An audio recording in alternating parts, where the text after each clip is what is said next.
welcome to another installment of TED Excellence, the show in which parenting requires a color wheel. And I almost started my way through that one. And I come to you live from my Corona bunker on the moon with Dog Cat Fox, a Pepperjack, and all of you. Good evening, everyone. Welcome to Thursday. Terrifying Thursday. Yes, we return once again to the wonderful world of off-brand TED Talks for your education and entertainment. I call it edutainment.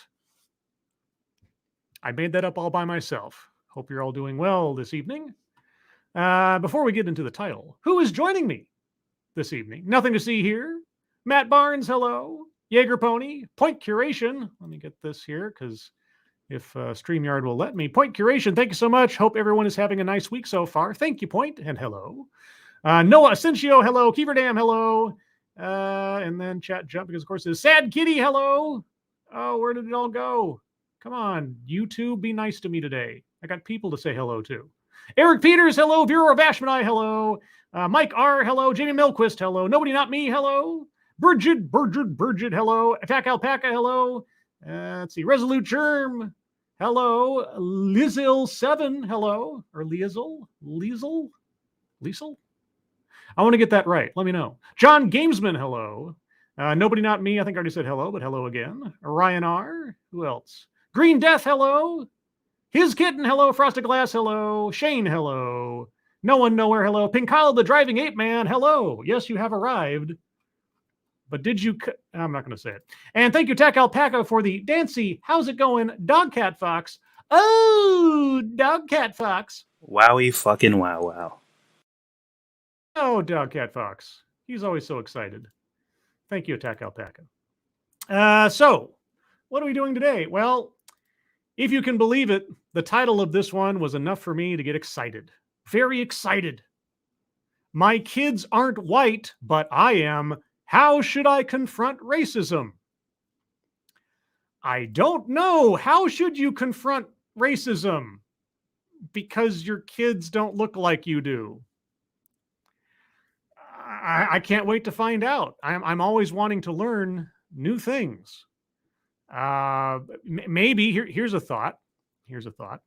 How about, and I know I might be preempting myself here with things I will end up saying anyway, but how about making race an irrelevancy in assessing people? Just like regardless of what your kids look like and regardless of what you look like, you love each other because you're you. And then you proceed through life with that philosophy. And if by chance your kids or you run into such a thing as racism in the future, and your kids ask, Dad, what was that? And you can say, well, that person's stupid. We know better, don't we?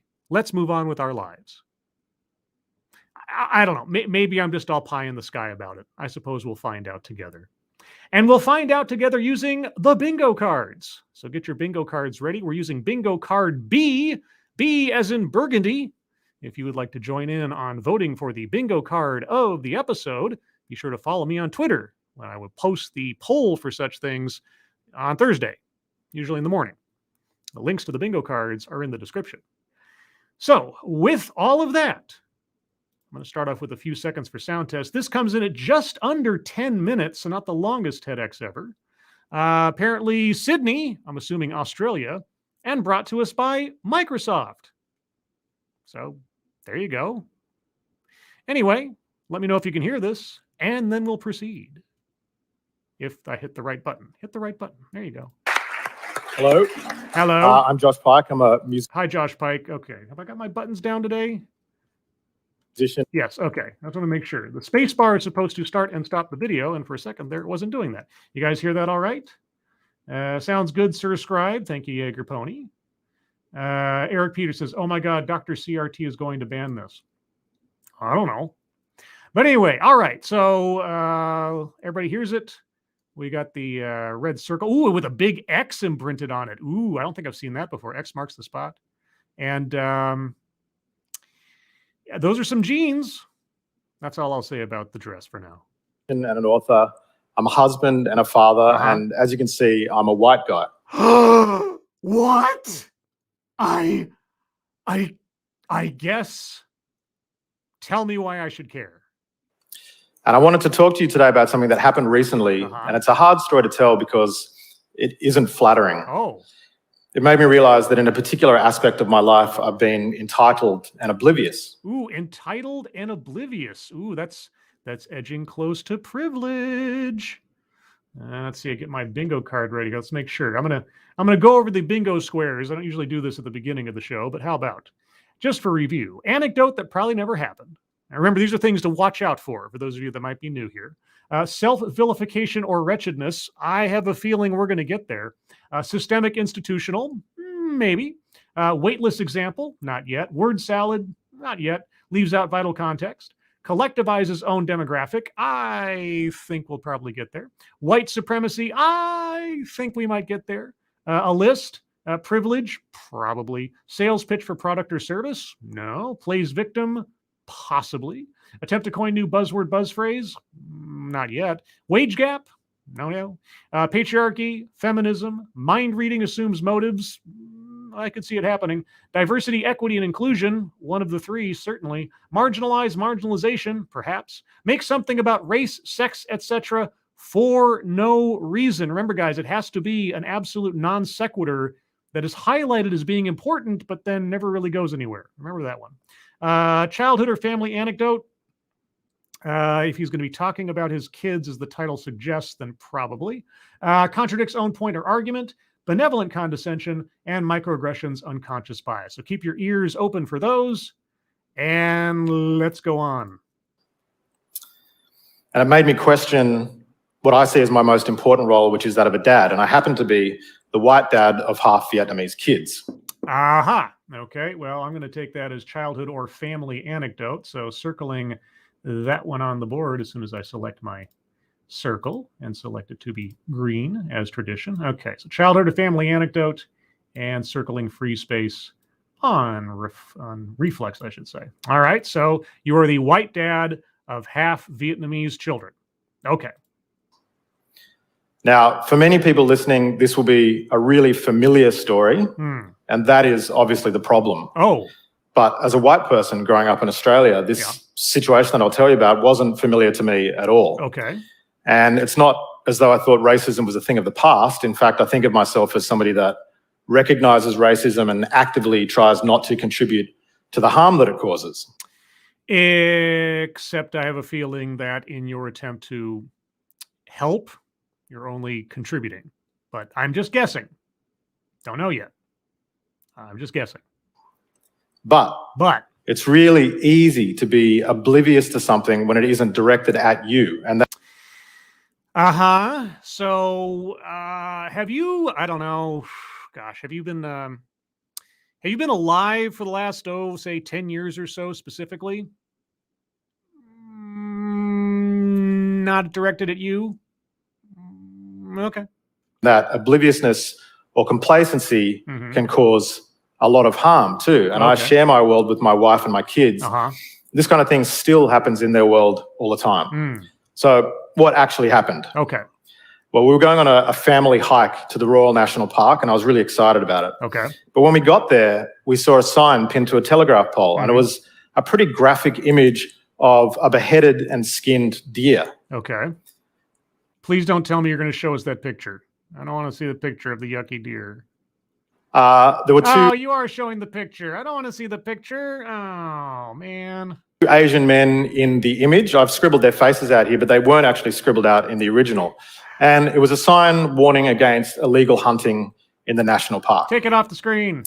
Now, okay, so for those of you listening at home and not looking at this, and you're probably better off, he showed a picture of a killed deer, and what he says is the picture below it on the same poster of two men, he says, that are Asian, but he's blotted out the faces so you can't see the faces. And the sign just says, report illegal hunting. And then it's got some contact information. I think I saw it. Okay. I'm going to leave the sign there for a moment because it made my wife feel a really particular way. Okay. And I just want you to ask yourselves, what it makes you think. Okay, well, I think it says, and it is meaning to project, report illegal hunting. And it uses a graphic image to display that. Now, I don't know what the context of the two men in the photograph is, unless those are known illegal hunters in the area or something, because it doesn't give me any context, but that's what I think. What did your wife think? But we walked on and we came to the entrance to the national park, where we were greeted with an official park sign with an unofficial handwritten edition, which wasn't quite as welcoming. An unofficial handwritten edition. Okay. COVID free, so fuck off. COVID free. So, okay. Well, welcome to life in 2020, 2021, 2022. Now, again, my wife felt that this sign was, pointed. Your wife felt. Okay. Well, what, okay. Again, for those of you listening at home, there's an official sort of like warning, dangerous waves, slippery rocks, one of those, sort of mandatory signs you put up at a national park or something. And then you've got a message where part of it is covered up by our speaker here, but I'm not sure what it is that he's protecting. Maybe doxing himself or something. I don't know, but there's a permanent marker message that says something blank COVID free. I don't know what that is because he marked it off.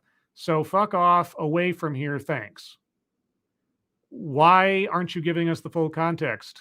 I'm getting ready to circle leaves out vital context. But I wasn't necessarily sure. You weren't necessarily sure. Okay. We walked further in, we came to another sign with another handwritten edition, but this one also had another one of these handmade posters at the bottom of it. It had a real vigilante justice kind of feeling to it. Okay. And it warned of the invasion of X Beach, where an estimated 1,000 people of mostly Chinese descent had descended upon the beach to poach urchins and anything else that could be eaten. It sounded like a plague of locusts. Okay, well, I guess he's saying X Beach because he doesn't want to, reveal where he lives or something or whatever. Okay, all right, legit. He's put up a picture of the message, so I will read it insofar as I can. In October 2020, a YouTube clip was posted on the internet that promoted the taking of sea urchins and other marine species from the intertidal zone at blank in what has been called the invasion of the, as you said, where an estimated 1,000 persons of mostly Chinese descent have visited blank since that posting to take sea urchins and anything else that can be eaten. The sheer number of these people have decimated our intertidal zone by removing almost everything that was there. They have come to this once beautiful place armed with hammers, sticks, spears, knives, iron bars, tongs, buckets, bags, and eskies. I don't know what that is. And in a few short months have devastated the shoreline sea life. It will take many years to recover if left alone. However, these people continue to come, still taking anything that they can find. Some, when spoken to about this, have been polite and understanding. However, the pillaging goes on. New South Wales fisheries have been notified and will continue to monitor the area and check the bags and tools that people are using to remove shellfish and other, and just blanks there. It is illegal to harvest octopus from rock shelves in New South Wales, and black rock cod are a fully protected species. Bag limits apply to other species. Please help and do not remove the precious and few marine creatures that are still here. Okay. I guess my question is, the only thing in there says mostly Chinese descent. Okay. You felt that was pointed and vigilante. Okay. I guess I just have to, be devil's advocate. Is it an incorrect description of what's going on there? Because the bulk of the message has nothing to do with pointing out anybody's race or ethnicity. Now, as you can see, the whole sign was translated into Chinese. There was another unedited Asian male in the poster, and to top it all off, it had been put there by the X Beach Protection League, which has a certain ring to it. Okay. I mean, I don't know. I have no idea what the ultimate goal of that sign is, but the majority of it seems to be don't poach from the beach. but you are taking an interpretation of it that's very okay. Vigilante, you said. I wonder, you said you didn't find anything particularly pointed about any of this, but your wife did. Okay. Now, we were standing there with my family in this beautiful, thought to be inclusive space. Are you going to poach anything from the beach? But it was only at that point that I realized that 3 out of 4 of us were not welcome there. That is not at all what any of those things say. Nothing. Okay. Let's see. Well, he's got pictures, so I can't say it's an antidote. That probably never happened. He actually encountered those things. I believe that self-vilification or wretchedness.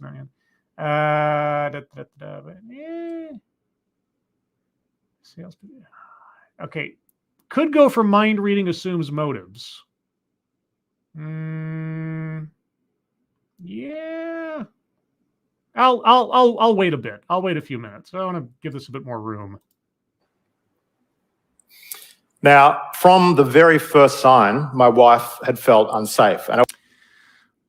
Okay, from the very first sign where it said COVID, what has that got to do with your wife?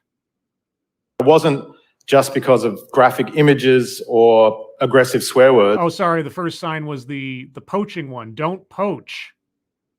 It was because of how she read the signs based on her prior experiences of racism.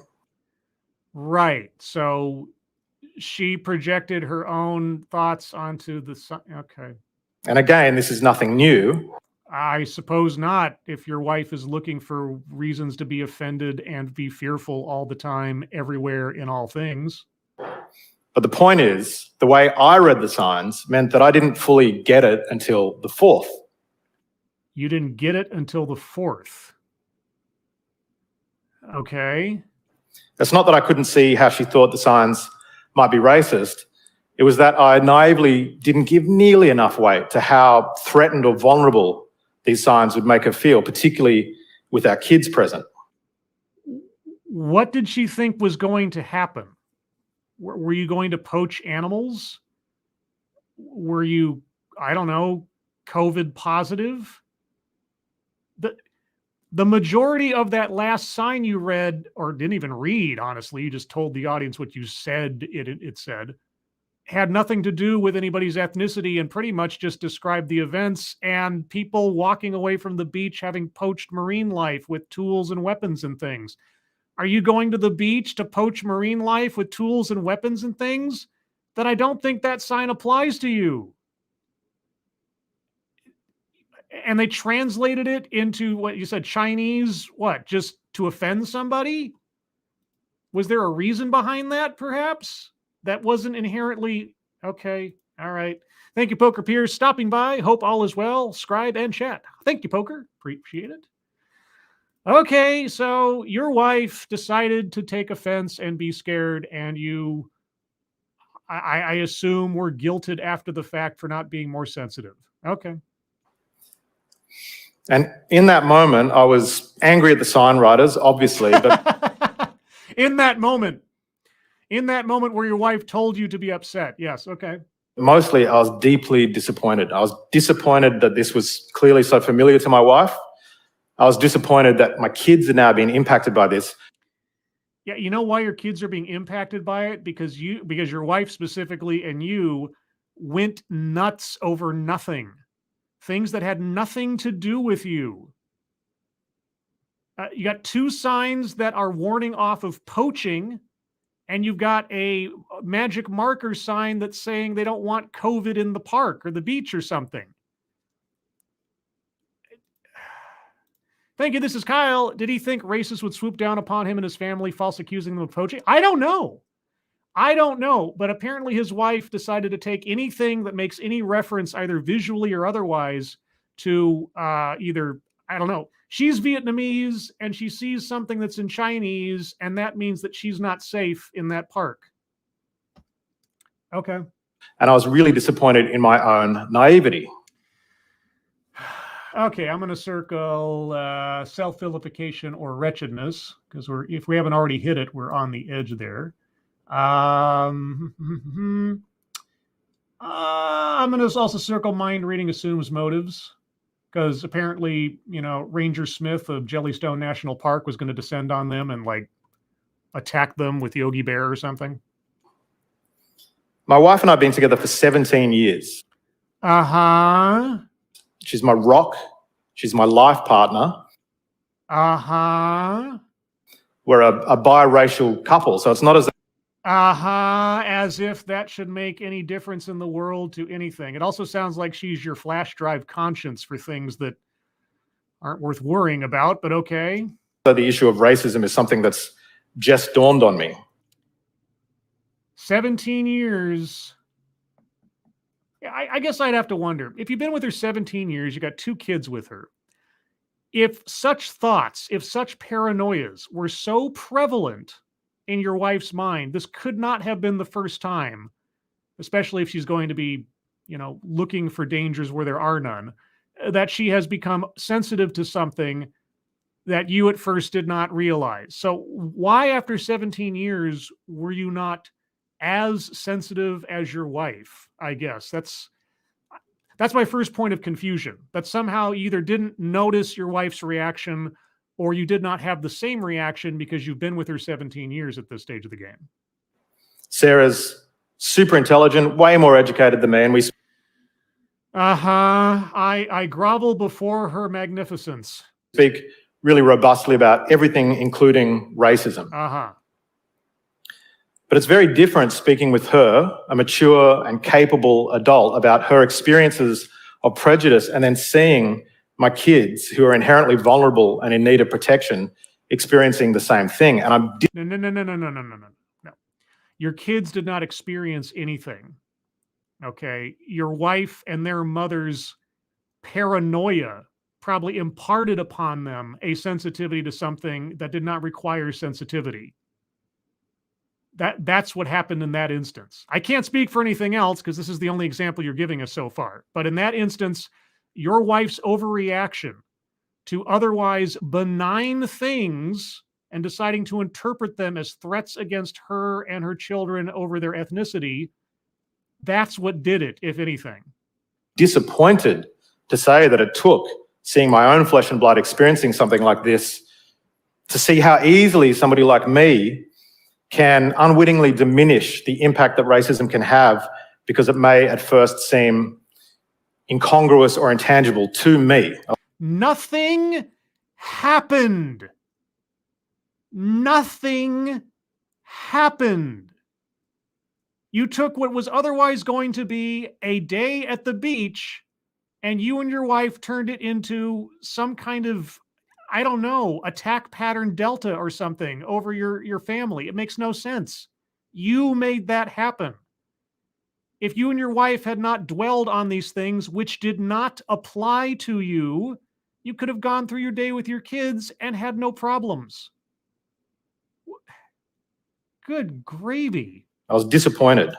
And this is not to self-flagellate. It's all about self-flagellate. Are you kidding me? You are. You may not have a cat of nine tails in your hand right now, but everything about this presentation so far is you debasing yourself before the altar of, I'm a privileged white guy and I didn't see racism when I should have. Give me a break. Jeez. Not to seek congratulations. No. You're not looking for thanks. No. You don't want a pat on the back. You don't want a pat on the head. You don't want your wife to give you a sage nod of approval. No. What are you here for?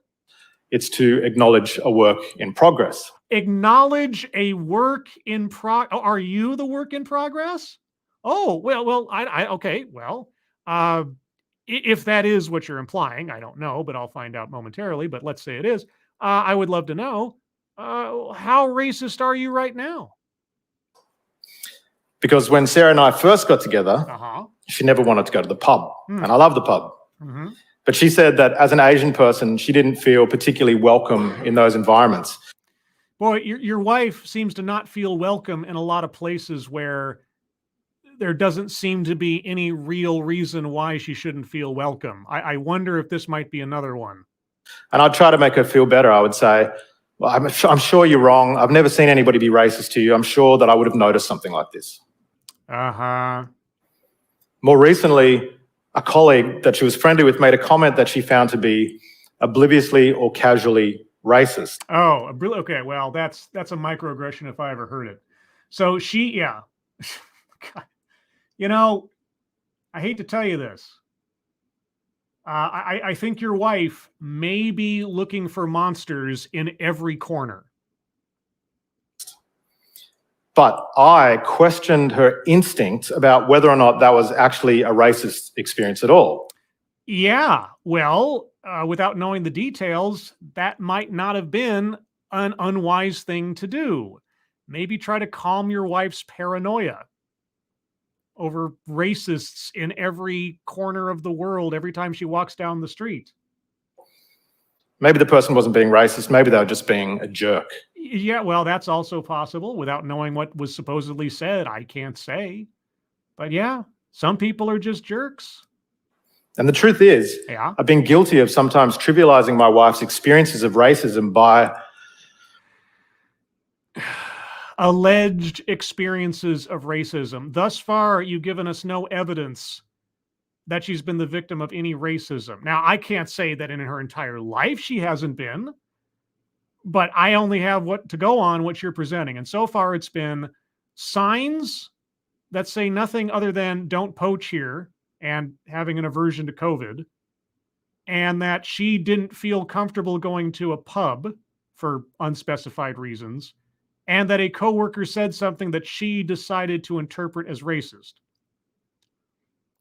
There's a common denominator amongst all these incidents, and none of them have much to do with any evidence of racism. Trying to explain them away or read them differently or cast them in a more positive light. And my intentions were good, but it still can result in harm because... How?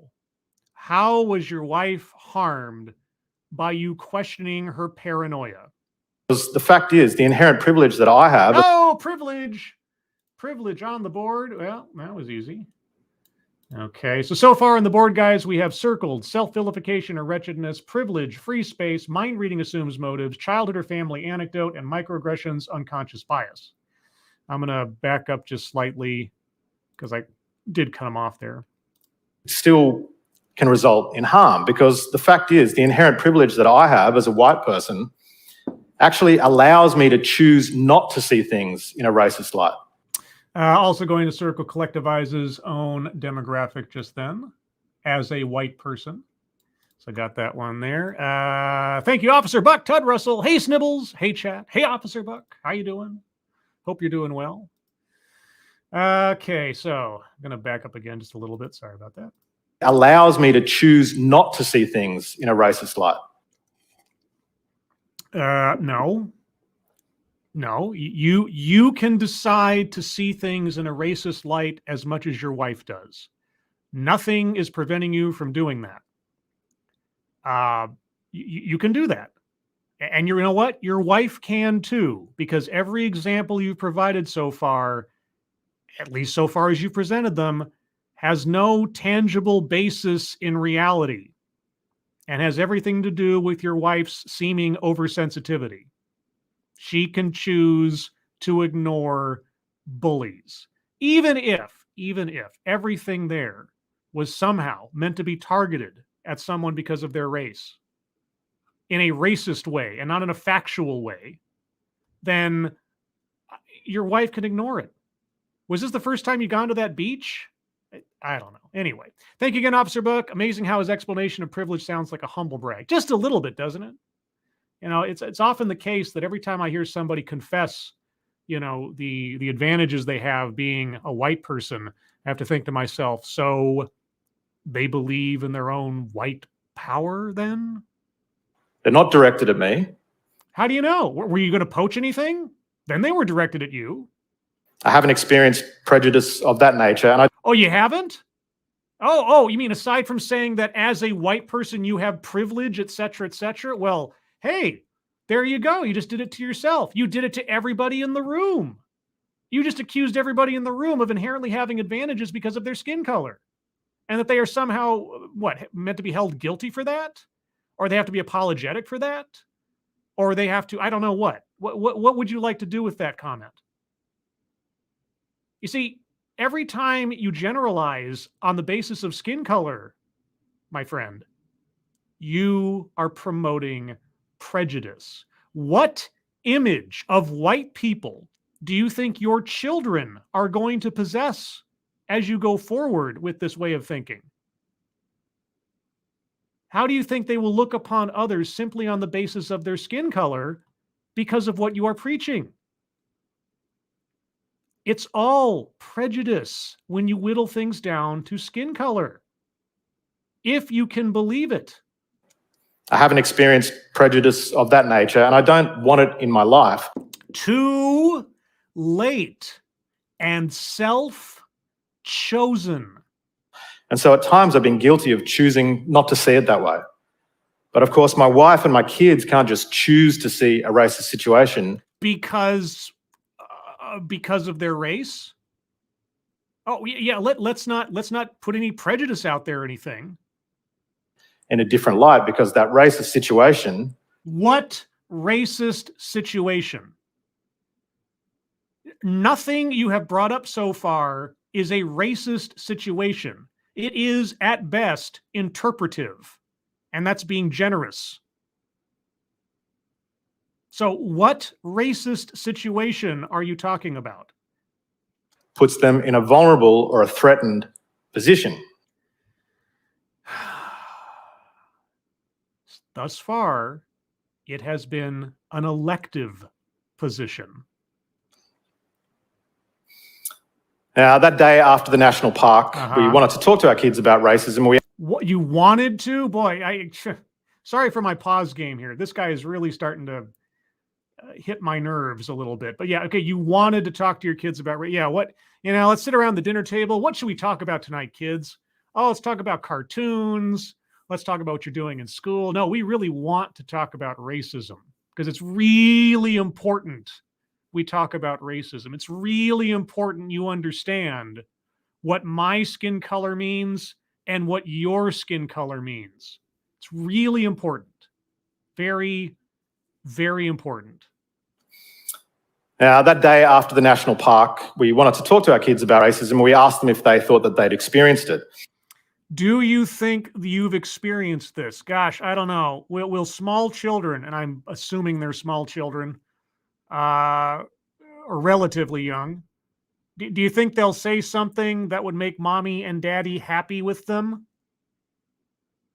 And it's complicated. They're still young. It's complicated. So I guess the answer was no. My 11-year-old told us about a time that we were on a beach and a kid had pretty aggressively said, the classic, "What's the matter? Don't you speak English?" And he thought that was probably racist. Okay. Another kid said this. Oh, okay. He said there was a kid in his class that seemed to have kind of negative vibes towards the Asian kids. Negative vibes. Okay. But he really wasn't sure. They're young. They don't think of themselves in terms of race. God forbid. Wow. If only, and obviously that is a problem, isn't it? That is a problem that you need to solve, isn't it? I can't wait to hear what he says next. And they don't necessarily have the vernacular to characterize their experiences yet. So, as a good, wise, and caring parent, I'm going to provide them with the vocabulary necessary to articulate what is happening to them because of their race. And their mother, who is obviously not super paranoid about these things, is not going to instill in them an inherent fear of anything, everything, sideways, upwise, and otherwise, that they could interpret as being an attack on them because of their skin color / ethnicity. No. We are being the very healthful and helpful parents here, aren't we? And it made me think of a line from Richard Dawkins. Oh. A child is not a Christian child. A child is not a Muslim child. A child is the child of Christian or Muslim parents. Yeah. Okay. So taking that, quote a bit further, you would then make race / ethnicity an effective irrelevancy, right? That is what you would promote in your children and in others. Yes. We aren't born with preconceived ideas about race or religion or anything else. Well, you could have fooled me by some educators and people talking about, as young as 3 and 4, children start to recognize difference. And so you have to talk to them early about race, as though recognizing difference and having an ideology of racial discrimination or superiority go hand in hand. But okay, I'm glad you don't think that way. Many people do. So what, is it your responsibility to instill in your children a sense of those things in anything other than aesthetics and an irrelevancy towards assessing other people? Thank you, Mr. Jiggletrunk. They're young. They don't think of themselves in terms of race, is what white racists used to say mere decades ago. Almost like this is racist too. It's getting close. Okay, I'm going to back up a little bit. What did you feel it important to impart upon your children in the way of vernacular? We aren't born with preconceived ideas about race or religion or anything else. We're raised by parents who have views. We pick up cues from society, from media, from the culture we live in. And yeah, cues especially from parents who might be a little bit... Thank you again, Mr. Tickletrunk, for the how's it going, Dogcat Fox. Oh, Dogcat Fox. Wowie, wow, wow. Oh, Dogcat Fox. We love Dogcat Fox. Those two Dogcat Foxes, before and now, brought to you by Satsu 2 Cents and Ranting Monkey. I have other special guests in the lineup too at some point, perhaps. From the playground. Uh-huh. When I taught my kids about stranger danger, they became wary of strangers. Yes, strangers. Yeah, strangers. Yes, people you don't know, which is a reasonable metric by which to assess the safety of another person. Just someone you are not familiar with. Yeah, okay. And if I teach my kids about casual racism, am I priming them to see it everywhere?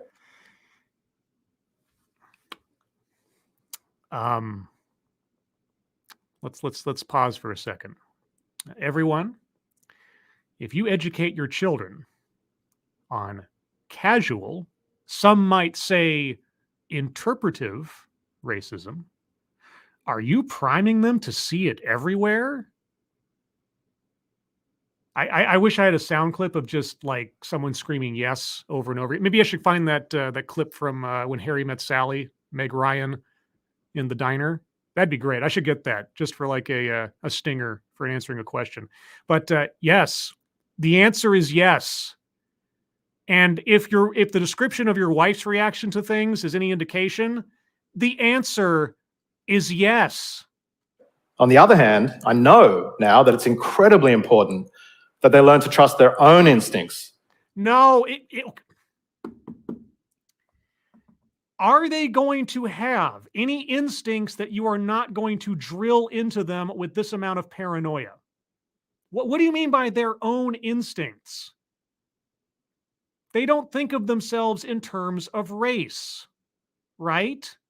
So the only way that they're going to start thinking of themselves in terms of race at the age that they're at is if you tell them to think of themselves in terms of race.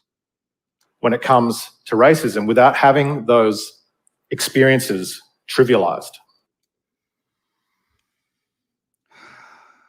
I said it before it even began, right? First thought in my head, hey, how about you live your lives like everybody else does, and you don't make race any kind of issue? And then if your kids encounter someone or some situation that is blatantly discriminatory, blatantly racist, and they come back and go like, what was that? You can say, those are dumb people. That's all there is to it. Thinking of people in that way is dumb. The end. But no, we can't make it that simple. We can't make it that simple. Now, we all want our kids to grow up in an empathetic society that does not turn a blind eye to prejudice just because it isn't directed at us. Uh-huh. But the truth is, even in the rarefied community that I and maybe you live in, there's still a lot of turning the blind eye going on. Okay. And here's just sort of a rhetorical question. Is it turning a blind eye all the time, or could it be at times just ignoring something stupid? Right? What gives a bully more power? Attention or the silent treatment? Huh?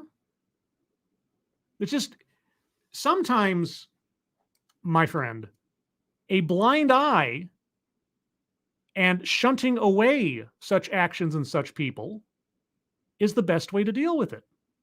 And if someone's comfortable doing that, that's fine too. But a blind eye, like what?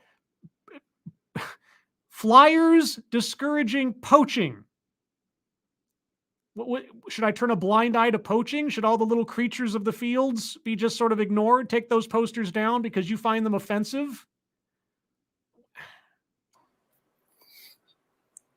I want to be the best dad that I can be. I want you to be the best dad you can be too. Now, for whatever else I might say here that might have some acid tip to it, I want you to be the best dad you can be too. I do have to question whether instilling in your children a sense of racial identity and a nod towards identifying others on the basis of a racial identity is a healthy strategy. I love my kids. Yes. We're extremely close, and I try to share my experiences with them and lead by example. But this whole thing has made me realize that there's a big gap in my ability to do that when it comes to racism. Okay, well, I'll tell you what. How about you go on Twitter and you just start following a whole bunch of Black Lives Matter accounts and a whole bunch of the Washington Post and Slate and Vox and what's another good one? MSNBC. And just follow all of those and any others you can think of. Okay. Oh, and certain politicians in America specifically. And I'll tell you what, you will have over the course of time plenty of experiencing marginalization, discrimination, and racism. Okay. You will witness it firsthand, right in your face every day. Okay. And then you can feel better about it, right? Then you can be a victim too. Your whole privilege shield won't protect you from the discrimination and racism that's taking place every day against people who look like you, against people who have the genitals you do, against people that have the orientation that you have. All of that will come your way overnight. And then you can be a victim too. Will that make you feel better? Will that automatically place you in the same category that you know your children and your wife are in? I haven't lived it. I don't have any personal anecdotes that I can pass on about how I reacted or responded to it. Oh, okay. Well, you've given me another one, right? Right? Because you assume that someone with a particular skin color leads a particular life quality, right? You've assumed my lived experience because of my race. By extension, everything you've said here applies to me according to your theory, right? Okay. So there you go. You're welcome, I guess. When I was targeted by it. But if or when my kids do experience something like this. What do you mean when? What do you mean if? They just did. There were anti-poaching posters at the beach. What do you mean if? It already happened. When? I deeply want them to still come and discuss it with me and talk to me about it. And so I need to make it really clear to them that... But wait, why would they come to talk to you about it? You have no experience with this. You can't possibly contribute anything to the subject, right? You live in a completely different dimension than they do because of your skin color compared to their skin color. You are worlds apart. You just spent the last 8 minutes telling us this. What could you possibly offer them in this theory of yours? And so I need to make it really clear to them that even though I haven't lived it, I see it and I hear them.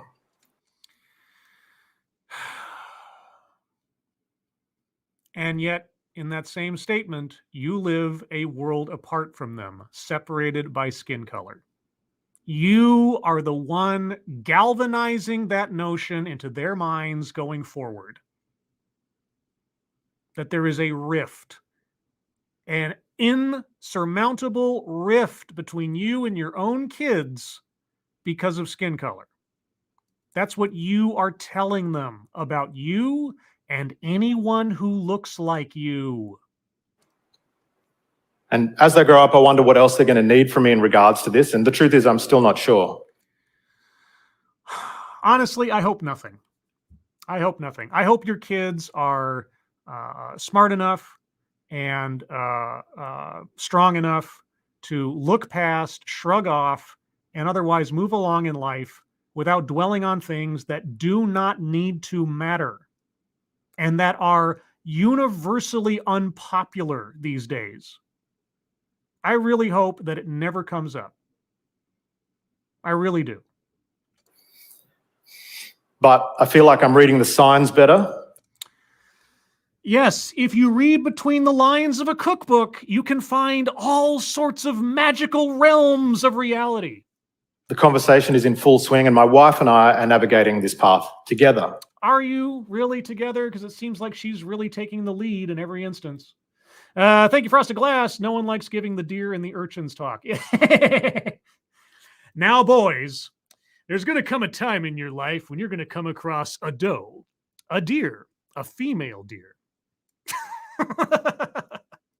But I do think I know what they won't need. Okay. What they won't need is a dad that blusters ahead of them into situations without acknowledging the validity of their instincts because of my inherent privilege. I'm going to circle word salad here in a second, but I just want to listen to that masterpiece one more time. But I feel like I'm reading the signs better. The conversation is in full swing, and my wife and I are navigating this path together. But I do think I know what they won't need. What they won't need is a dad that blusters ahead of them into situations without acknowledging the validity of their instincts because of my inherent privilege.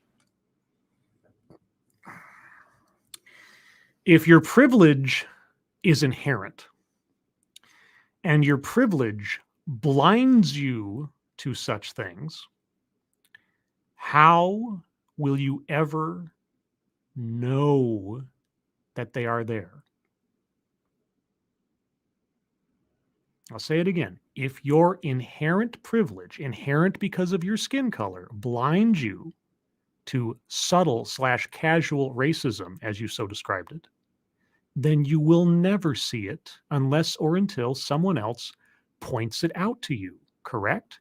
Which means you are always going to be at a loss, and you are always going to be beholden to somebody else to make you feel like a fool and to underscore your inherent flaw of skin color. Do you, as you positioned yourself now, do you have any place, any leverage with which to challenge anyone who accuses you of casual racism? Let me ask you that one. Thank you, Poker Pierce. Did the wife make him this way or vice versa? I mean, it sounds like the wife built this up over time, but it took 17 years until he suddenly decided to see the signs, because apparently she saw the signs and it opened up her eyes. She saw the signs. Life is demanding without understanding. Boy, you know what? Actually, those lyrics actually fit the situation, don't they? And they won't need a dad that walks behind them, passively observing, but not fully engaging in an experience because it isn't directed at me.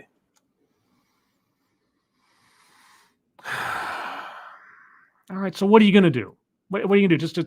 Just always be around your kids all the time to try to protect them from what you may or may not interpret as racism. But if you don't interpret it as racism, then you're being a bad white person or something. I'm confused.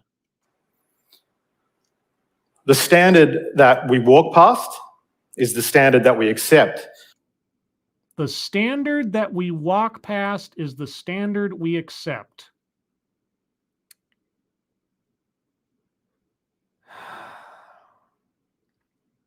All right. So you walked past the sign that said, "We don't want COVID on this beach." You didn't erase the marker from the sign, so did you accept that? Did you tear down those poaching flyers? What did you do? What? Oh my God. And this whole experience has made me realize that even today in 2021, I've still been walking past some pretty low standards, and I can't do that anymore. Thank you.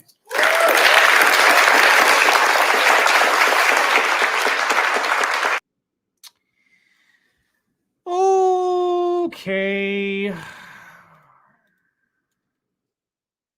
Okay. Now, what can I say that I haven't already said in some way, shape, or form? Let's move on, guys, to the bingo card and see where we go. I'm going to go over the bingo card once myself. Here's where we stand. And after I've gone over it once, I will entertain arguments for squares yet to be circled. Anecdote that probably never happened. Well, he had photographic evidence of the only real anecdotes he provided. And so I believe that they happened. They came across these signs. Now, the interpretation thereof, well, is just that, an interpretation. So that's not really, well, does that count as part of the anecdote? Because if his wife really did react that way, that's not false. You can question the validity of it, but yeah, it actually happened. So I can't really see myself circling that one. Systemic, institutional. He never used the words. And he never mentioned any specific institutions. I mean, he talked about society at one point. I guess that's as close as you could get. So yeah, okay, yeah, messages from society and so on. Okay, it's a bit out there, but it's not also a bingo square, so I'll accept that for the sake of it. Next up, weightless example. The pubs one. Like, I mean, say what you want, and I have several times now, about the signs at the beginning, but of all the examples that he provided, the wife doesn't think the pub is a friendly place. He never followed up on that. He's never gone to a pub with her. She didn't give any reason as to why. So I'm kind of inclined to circle that one because out of all the examples he gave, that one never went anywhere. I mean, he spent more time on the coworker saying a nasty comment or an interpretive nasty comment. So, word salad. Okay, now I have to reconsider that one because upon second listening, I understood what he was saying. It just sounded like gobbledygook out of the first try. So, did anything come across as just word salad?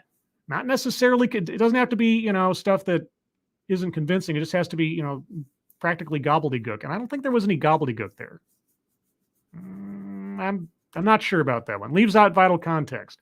Well, in reverse revelation, the stuff that he blanked out on the cards and things was to obscure the location of where they went for their picnic or whatever. So I can't fault him for that. As far as the vital, he left out what did the coworker supposedly say, right? It's hard to assess whether or not his wife had any grounds for what she did unless he tells us what the person said, or at least indicate it. I mean, this was a relatively short TEDx, so I've only got what I've got to work with. White supremacy. Now, see, I know he talked about privilege a lot. He talked about being immune to racism, etc.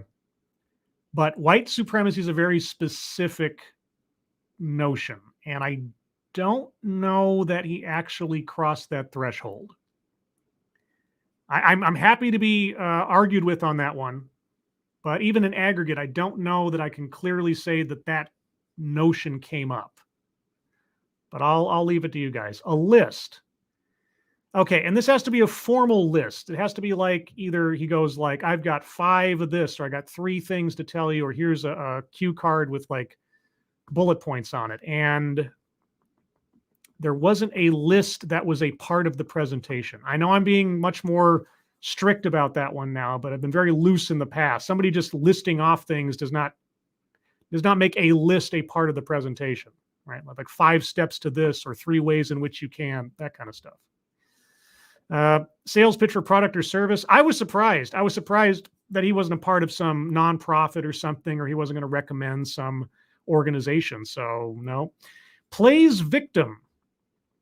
I don't know that he played the victim. I mean, he did vilify himself for his skin color, but at every point he was pitying himself and wretchedizing himself for being in the superior position, right?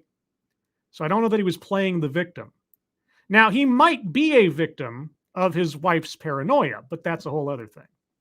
Attempt to coin new buzzword, buzz phrase. No, we didn't get a whiteous this time, unfortunately. Wage gap. Never talked about wages. Patriarchy. No. Feminism. And okay, him talking about being a father does not constitute patriarchy, just so you know. It's got to be something a bit more explicit than that. Just being a parent of a male persuasion does not mean patriarchy. Just like being a mother does not equate to feminism. So there you go. Diversity, equity, and inclusion.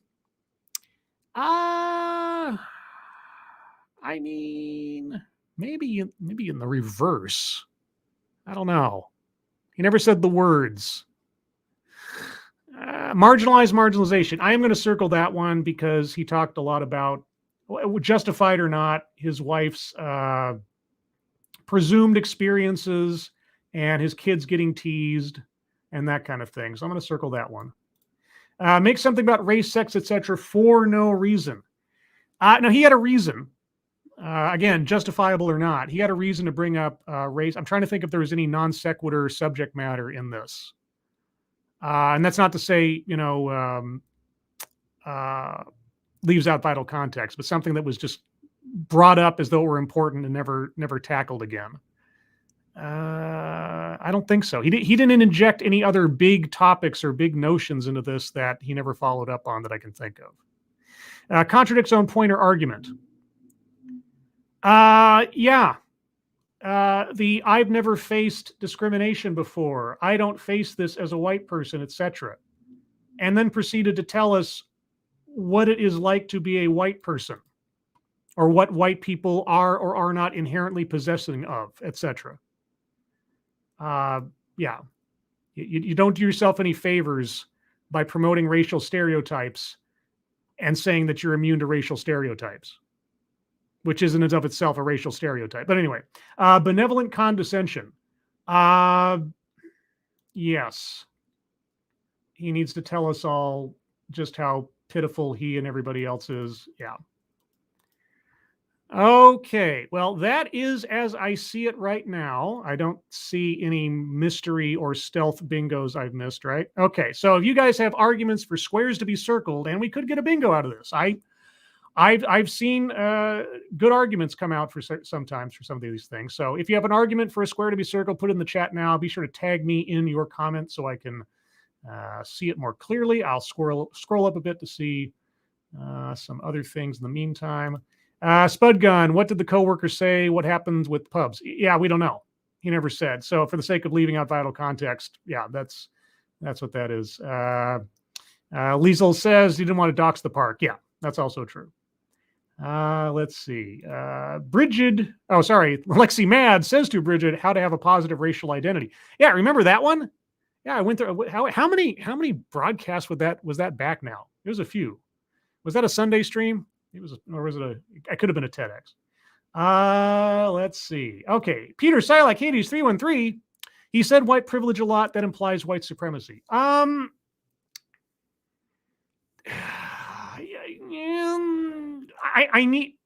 I'm not saying you're wrong. It's just that it's a bingo square and it's a very specific kind of notion. So I need some more evidence. I need a bit more there. If you give me a meatier argument, then perhaps. Cannibalistic Wizard, weightless example. I already circled it, but let's see. He married an Asian, not a poacher, and poachers weren't welcome. Oh yeah, that was the thing. Let's see. Jaeger Pony. This guy was just some random shit they let walk on stage last minute because the actual speaker flaked, right? I don't know. Like I say, from what I understand, and it could change from venue to venue. Part of the selection process for a TEDx event is that ahead of time, you as a potential speaker have to submit either the entirety of your presentation or just a major portion of it to be reviewed by whatever committee is running the thing, and then it's voted on for inclusion or not. So presumably, he had to submit the text or the overall gist of his presentation to whoever's running this, and he was voted in. Unless it's run differently in different places. That I've only seen the one example before. Let's see. Frosted Glass. Race for no reason. The signs had nothing to do with race, and he and his wife made them about race.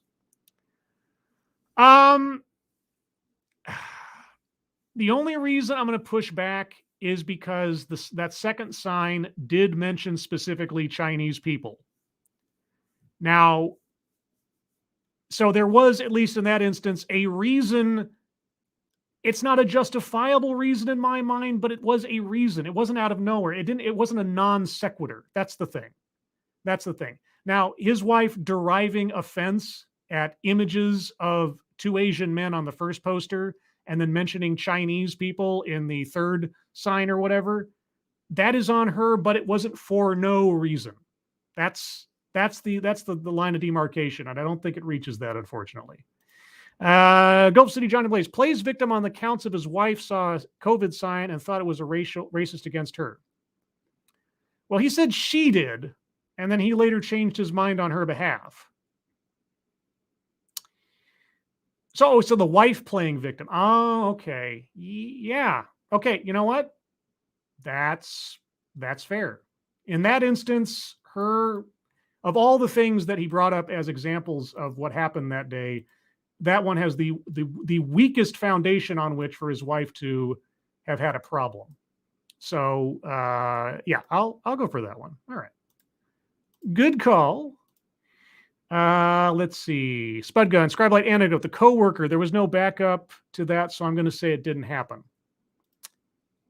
The only reason I can think it did happen is because he already gave us evidence that his wife is looking for racism in places where it might not actually be. So her coming to him, telling him that her coworker said something that she took as racist, I can believe that.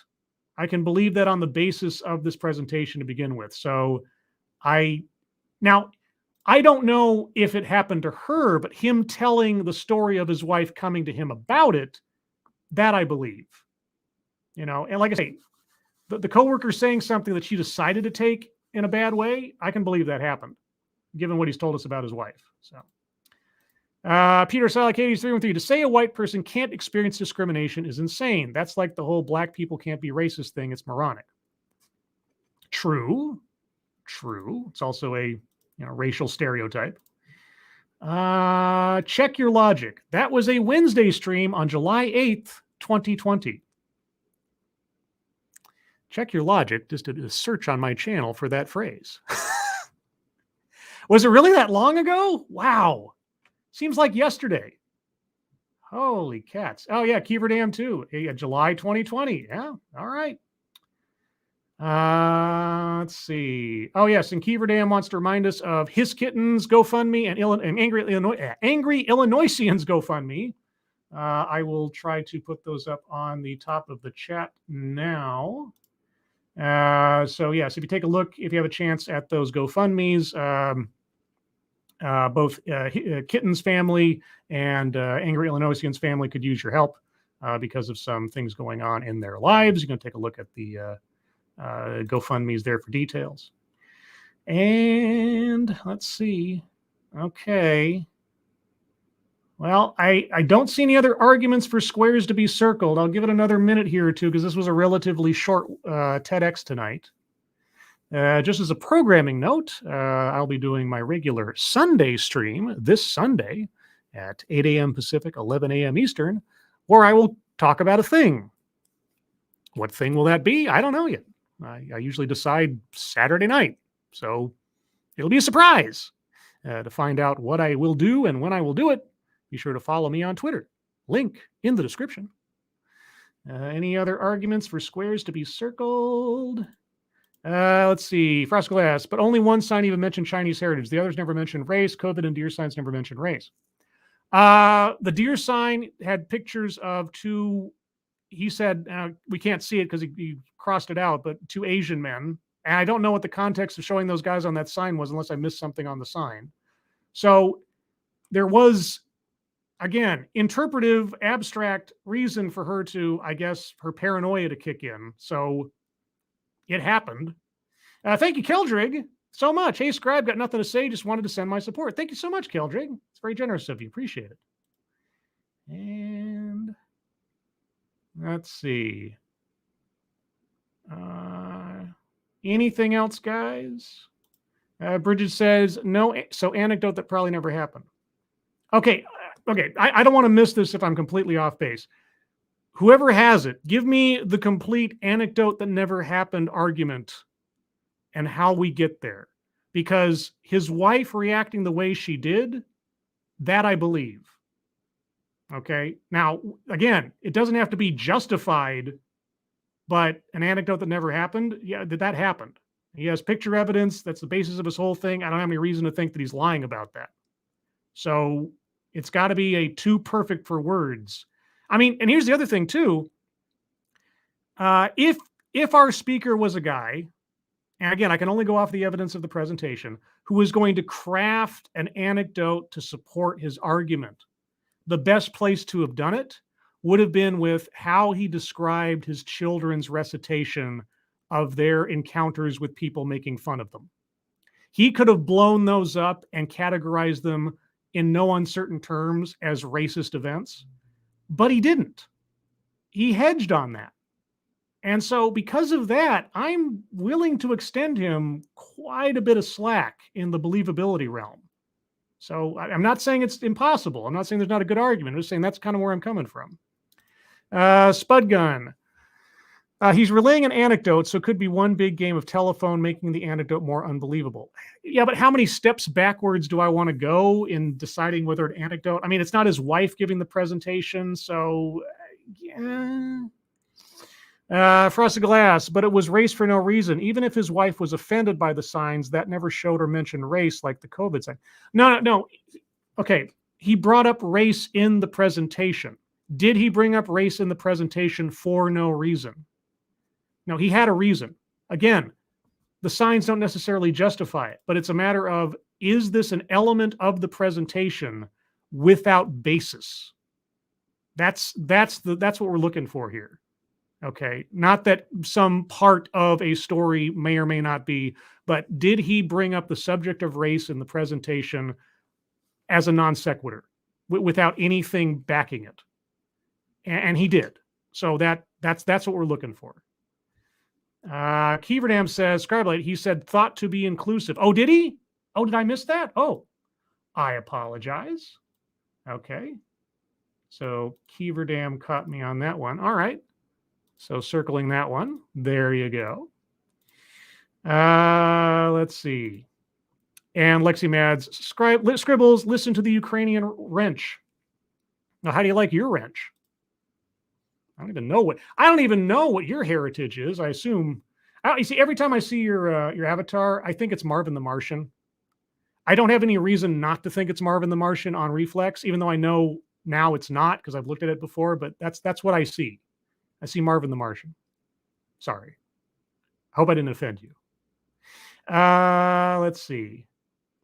Spud Gun, you missed it about 30 million times. Well, I'm staring at bingo cards and other tabs and things and stuff, and I got it eventually, right? Better late than never.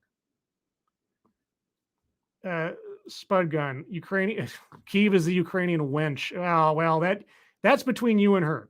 That's between you. Oh, we do have a Russian bot, though. You get the Russian bot? Okay, somebody get the Russian bot if you didn't already. Appreciate it. Thank you, Kiefer Dan. Alexa Mans, I love my wrench. Thank you, Scribbles. Nah, had someone else say that too. It's a limekin.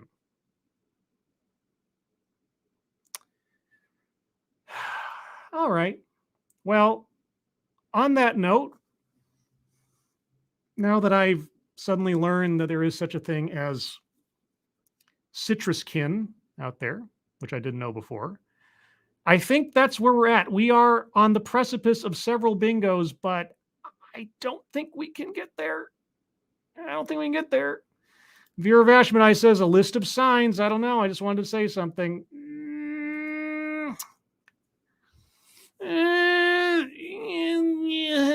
Okay, since it's not going to be a bingo, well, I don't want to break my own rule. At some point in there, they have to say something to the effect of, I have 3, I have 5, something, or they put up a card on the screen that has a numbered list or a bullet point list or something. A list, an actual list has to be a component of the presentation. That's what I'm going to stick to. That's what I'm going to stick to. Just saying a bunch of words does not necessarily constitute a list. It's got to be like a PowerPoint part of the presentation, and you didn't have that here. So anyway, I don't want to belabor this any longer. So 3 almost bingos, as Kieverdam says, perhaps more, depending. But with that, everyone, we're going to call it here. Still a relatively full bingo card. If we were on bingo card A or C, we'd probably have a couple of bingos, but that is the luck of the draw. So if you'd like to see some more of these TED Excellences, well, I have a whole playlist on my channel of them over the years, both scripted and, more recently, live and unscripted. Plenty to look at, along with other things like some true crime videos I cooked up and some Jonestown recordings to look at and listen to. Yeah, all types of things. Will I do another true crime video? Maybe someday. Don't know yet. I'm kind of working my way out of sort of a winter's creative funk, I hope, and start doing some other things in the near future. But that is for the future. Everyone, thank you so much for joining me. You guys are the greatest audience in the known universe, possibly further. Moderators, thank you for keeping an eye on things, even though, aside from the Russian bots, everybody here is so well behaved, you have very little to do. Everybody who donated, thank you. Thank you so much for your generosity. I really do appreciate it. Again, thank you for joining me. I hope you all learned something, or at least had some fun while listening. I hope you all have a good rest of your week. I hope you are all safe and well. If you are not well, please get well soon, and I'll see you on the next one. Take care. Bye-bye.